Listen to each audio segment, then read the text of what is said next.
1분기는 지나갔고 이제 2분기 실적 발표 일정을 앞두고 있습니다. 8월 15일 정도 되면 대부분의 기업들이 2분기 실적 발표를 할 거고 그와 동시에 반기 보고서도 제출이 될 겁니다.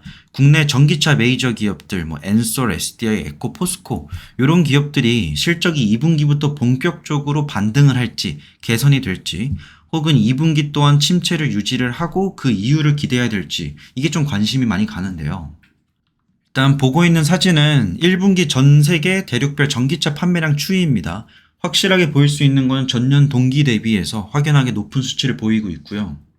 이게 배터리 제조사들 혹은 셀업체에게 반영이 된다라고 했을 때 1분기에 이런 판매량 증가가 즉각적으로 2분기에 반영되는 것이 아니라 빠르면 3분기에 반영될 수 있기 때문에 이러한 판매량 호조 같은 경우에는 당장 2분기부터 실적 개선을 예상하기는 좀 어려울 수도 있다라고 생각이 되지만 지난 2021년도부터 만들어졌던 추이를 보면 1분기보다 2분기가 높고 그보다 3분기가 높고 4분기가 높고 계단식으로 올라갑니다. 그럼 이러한 추이를 유지한다라고 했을 때 2, 3, 4분기가 더 높은 판매량을 만들어준다라고 가정을 하면 캐즘 논란이 있는 와중에도 2024년도가 그리 나쁘진 않을 것 같다라고 전 개인적으로 생각을 해요.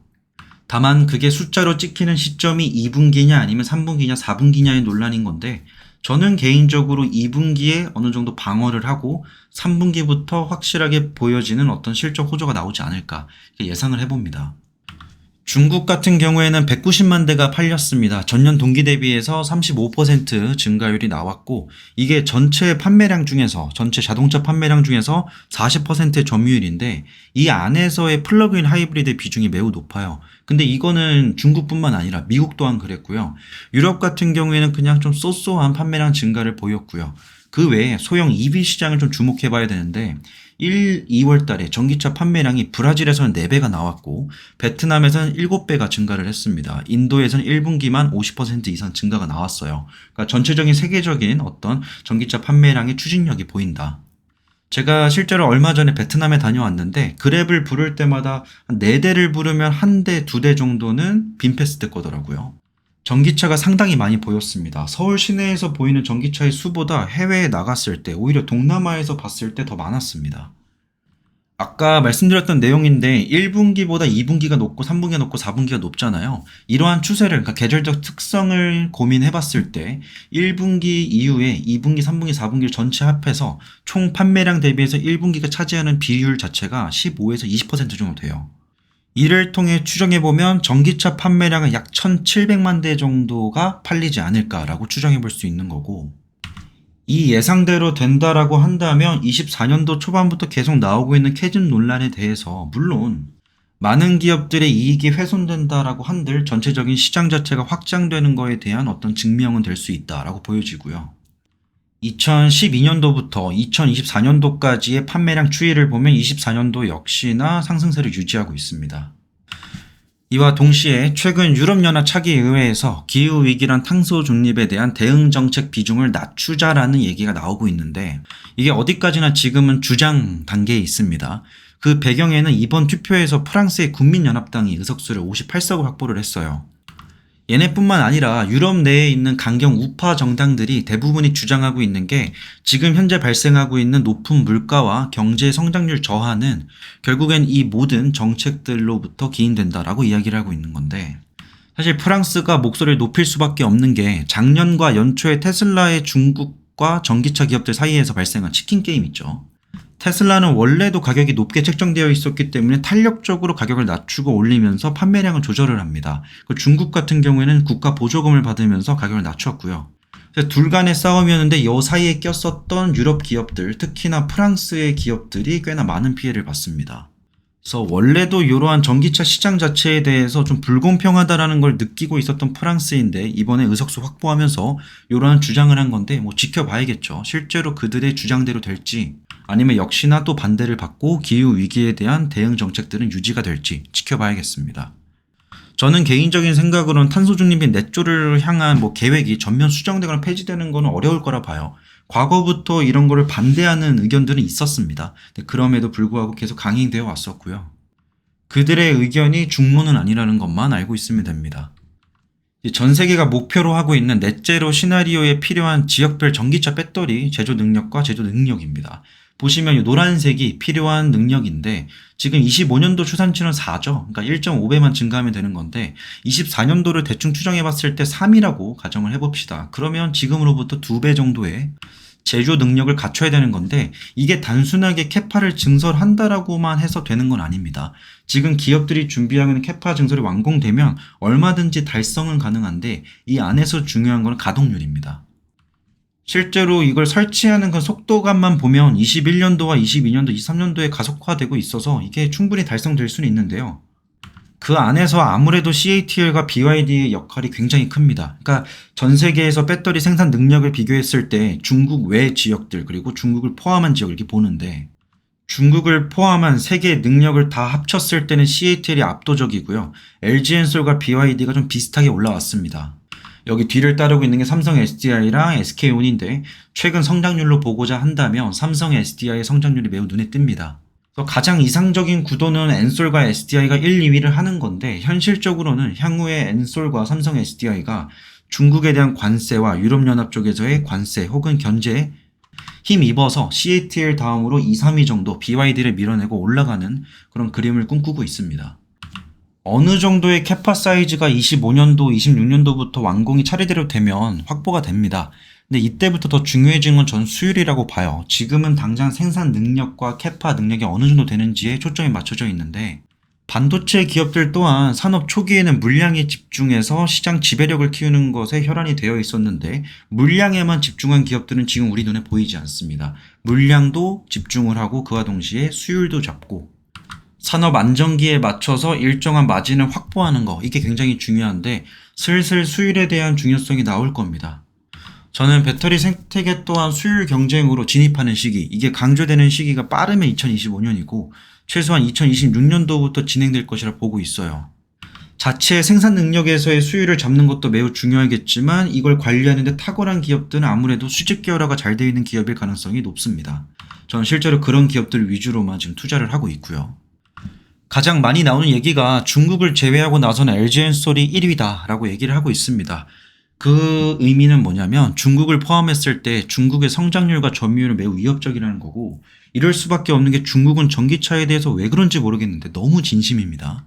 그래서 무작정 그들이 싫다라는 스탠스보다는 그들의 성장세와 기술적 진보를 경계를 하면서 그와 동시에 미국이 중국과 놀지 말라는 그 선까지만 놀지 말고 어느 정도 한쪽에 치우쳐져 있는 노선보다는 양쪽에 적절히 눈치 봐가면서 실리를 챙기는 게 한국 기업에게 유리할 것이라 봐요.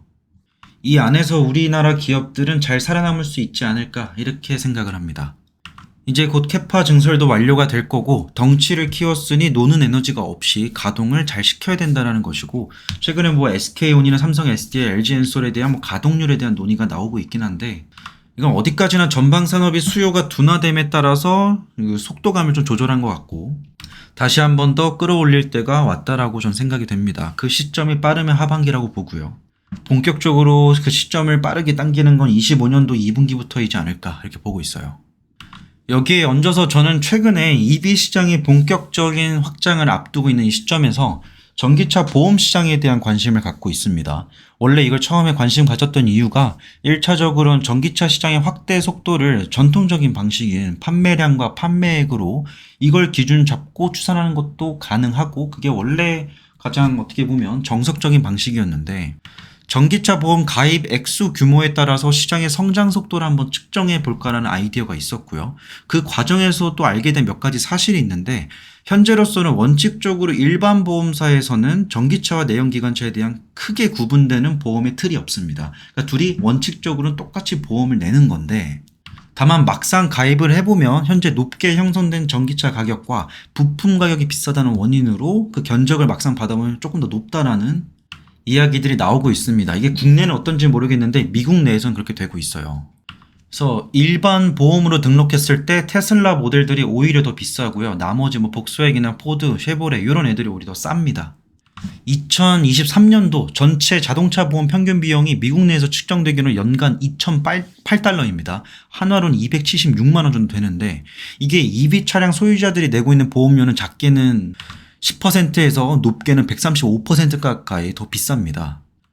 그러니까 그러니까 EV가 내연기관차 대비해서 신경 써야 될 부품 수가 적을 수는 있지만 이 단가 자체가 워낙 높고 전기차 평균 가격이 휘발유 차량보다 높고 23년도 12월 기준에서 EV 평균 가격 자체가 일반 차량보다 4,000달러가 높아요.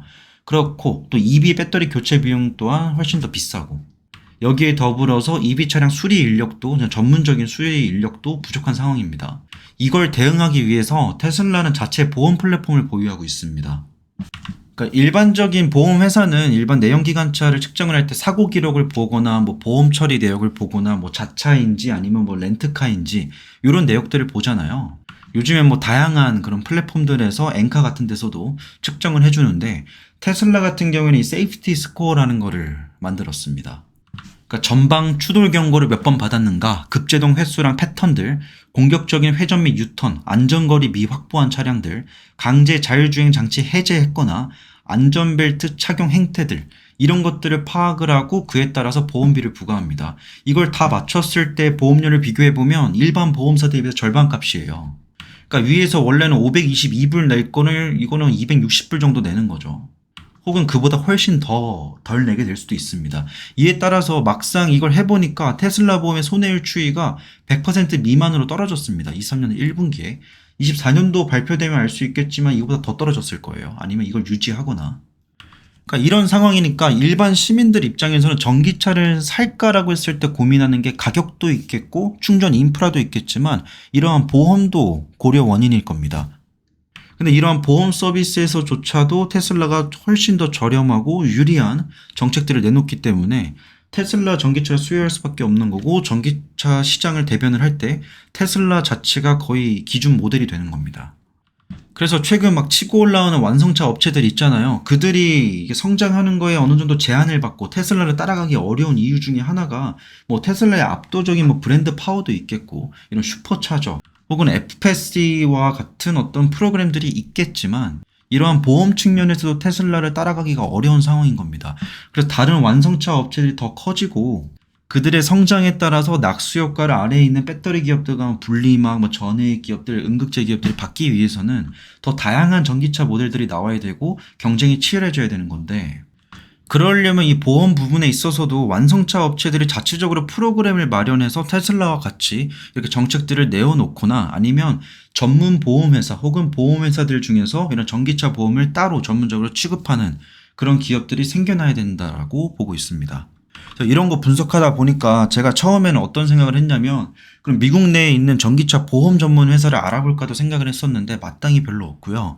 테슬라와 같이 EV 보험을 준비하고 있는 완성차 업체를 접근할까도 지금 고민돼요. 이런 것들 준비하고 있는 기업들의 행태가 보인다면 그런 완성차 업체에도 직접 투자를 하는 것도 괜찮을 것 같다라고 생각이 돼요. 그리고 지금은 이제 우리가 판매량과 판매액 기준으로 봤을 때 전기차 시장이 요렇다라고 보는데 이게 어쩔 수 없이 빨라야 분기단이고요. 뭐 반기에 한 번씩 데이터가 나오기 때문에 추적하기 어렵습니다. 시시각각 얼마나 지금 시장이 확장되고 있는지 어떻게 되고 있는지를 파악하기 어려운데 향후에 이 보험사들 쪽에 가입자 수가 많아지게 된다면 당장 그 보험사의 분기 보고서를 보면서도 확인할 수가 있습니다. 아, 요번에 EV 등록 가입자가 많아졌구나. 그러면 전기차 판매량도 괜찮겠구나. 뭐 이렇게 추산해 볼 수도 있는 거죠. 여튼 오늘 영상은 여기까지입니다. 최근에 특히나 이제 상반기에 시장이 어려워서 많은 분들이 좀 스트레스를 받으실 수도 있고 좀 헷갈리시는 분들도 많을 것 같고요. 제가 개인적으로 체감하기로는 작년 2차 전지 투자 인구 대비해서 지금은 한 3분의 2 정도로 준 것 같아요. 물론 저도 제 개인적인 매매와 제 일에 집중하느라 영상을 많이 안 찍기도 했는데요. 좋은 소식들 혹은 좀 흥미로운 소식들이 있으면 자주 뵙도록 하겠습니다. 오늘 영상 여기까지입니다.